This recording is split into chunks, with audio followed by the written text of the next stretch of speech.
अजून रागवलायस माझ्यावर? बोलणार नाहीस आईशी? हे किती दिवस चालणार आहे एवढंच फक्त मला सांग. मी काय गुन्हा केलाय? अगं आई, असं काही नाहीये. राग कसला? माझ्या मनात कोणाबाबतीत राग नाही. मग लांब लांब का राहतोयस? कधीतरी 2 मिनिटं बस ना माझ्या बरोबर. आई आहे ना मी तुझी. मला विचार ना, कशी आहेस तू? जेवलीस का? मला बरं वाटेल. तेच बोलतोय मी आई. अगं मला जरा एक महत्वाचं काम आहे म्हणून मी जरा घाईत आहे. मी बोलतो तुझ्याशी नंतर. सतत आपलं काम काम काम, नाहीतर तुझी ती ओवी.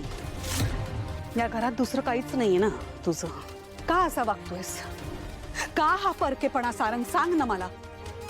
नाही, खरंच खरंच सांग एकदाचा, मी काय गुन्हा केलाय? अगं मी कुठे परक्यासारखं वागतो आई? मी नॉर्मलच तर आहे.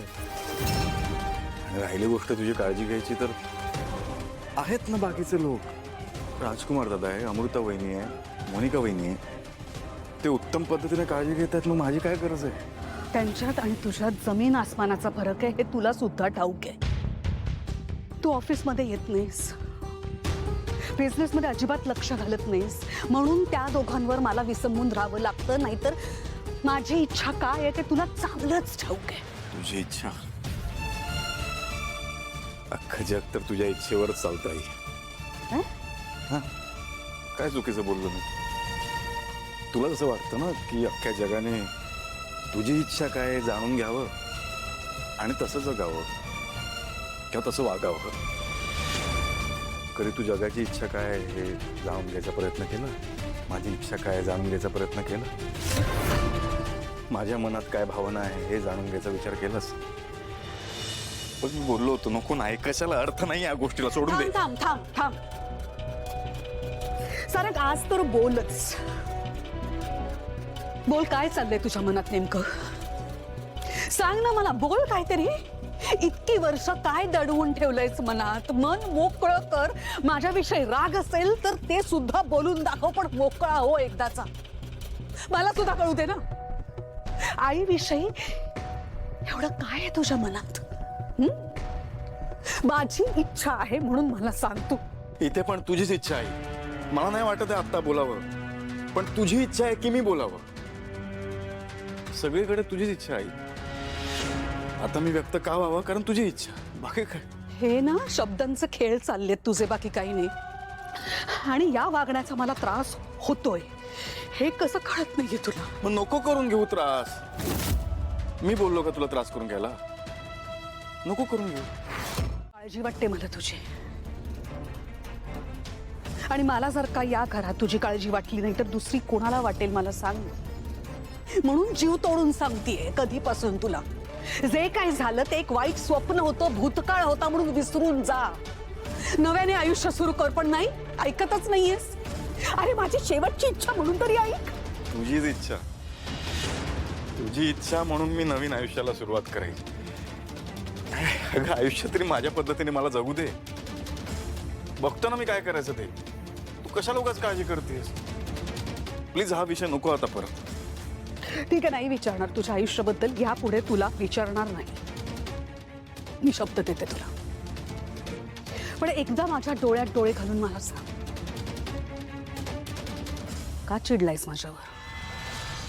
8 वर्षापूर्वी जेव्हा तुझी सावली हे घर सोडून निघून गेली, तेव्हा तिच्या निघून जाण्याला तू मला जबाबदार धरलेस ना? सांग ना. इतक्या वर्षानंतर पहिल्यांदा हा प्रश्न तुझ्या मनात उद्भवला आहे. सगळ्या प्रश्नांची उत्तरं ना फक्त या प्रश्नात आहे. मन जेव्हा साफ असतं ना माणसाचं, तेव्हा अशा शंका नाही उद्भवत. स्वतःला विचार.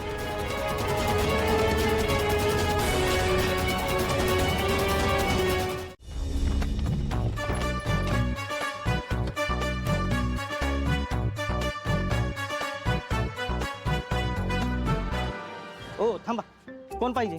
ते क्षमताईंना भेटायचं होतं. क्षमा मॅडम. अहो त्या बाहेर गेल्यात. काय काम होतं तुमचं? हे काय? गिफ्ट. ते काय आहे, क्षमताईंचा ना नव्या आयुष्याचा ना श्री गणेश होतोय, तर त्यांच्यासाठी ना एक बाप्पाची मूर्ती आहे, त्यांना द्यायची आहे. वा वा, चांगलं आहे. अहो पण त्यांना यायला उशीर होईल. तुम्ही माझ्याकडे द्या, मी देतो त्यांना. नाही नाही नाही, सारंगदा म्हणलाय की क्षमताईच्या हातात बाप्पाची मूर्ती द्यायची, मी त्यांनाच देणार. काय तुम्ही घपला केलात ना मध्येच, तर सारंगदा माझं विसर्जन करेल. हो काय बोलताय तुम्ही? खरं. तुम्ही एक काम करा, तुम्ही वाट बघत बसा. तुम्हाला सिने काय पाणी वगैरे थंड पाहिजे. थंडा पाहिजे, वाट बघा. थंड मिळत नाही वाटते. काय वाट बघायची आहे, क्षमतांना गिफ्ट द्यायचं आहे.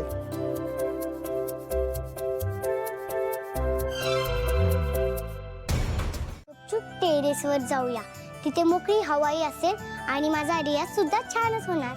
आपण दोघं गपचूप टेरेसवर जाऊ, मोकळी हवा पण असेल, पण त्या मोकळ्या हवेसोबत तुझे सूर पण जातील. अगं शांतता असेल ना वर, सगळ्यांना ऐकू येईल की तू गातेस. आयडिया फसली. हा आयडिया. मध्यरात्री सगळ्यांची गाठ झोप लागेल, तेव्हा तरी रियाज करू.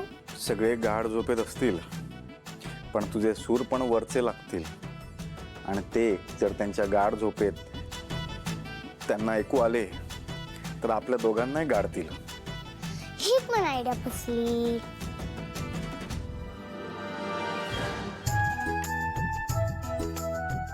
आयडिया. हा सांग सांग सांग काय. हे बघ, परवा कार्यक्रम आहे, रियाज तर करावाच लागेल. घरात तर नाही करू शकत, बाहेर जाऊयात आणि बाहेर रियाज करूया. ही पण आयडिया फसणार आहे. का? अरे बाबा, आपण जर दोघं रात्री बाहेर निघालो तर कुणी आपल्याला अडवलं आणि विचारलं तर आपण काय उत्तर द्यायचं?